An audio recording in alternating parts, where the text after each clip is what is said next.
Question 10 Part A 要 prove it as similar。Step 1 仍然都係將佢哋分翻開嘅。首先 A 咧就要對住 C， 跟住 boy 咧就要對住 E。好啦，睇下幅圖先，我會有90度，我會有紅色筆嘅 common angle。咁基本上我哋係會用 AAA 去證㗎啦。咁所以咧 Part A 用 AAA 已經 prove 完。B1 想揾長度，長度係 AD， 咁即係話一開波請你寫翻兩句嘢。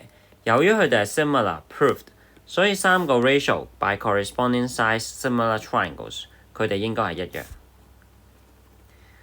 有得代就代，所以我哋會得出藍色筆呢條式，交叉相乘就會計到 A dot 啦。最後想揾 A boy CE 嘅 area，A boy CE 係呢個。唔好以為佢係一個平行四邊形或者梯形，總會直接計到。So sorry， 今次如果要計呢一 part 嘅話呢，醒目啲啦，我哋會將大三角形減少三角形咪得咯。所以 AD 係12.5嘅話，即係大三角形 area 係計到。小三角形俾晒啲 base， 俾晒啲 height 你，亦都會計到啦。咁我哋只需要將大三角形減小三角形嘅 area， 答案呢應該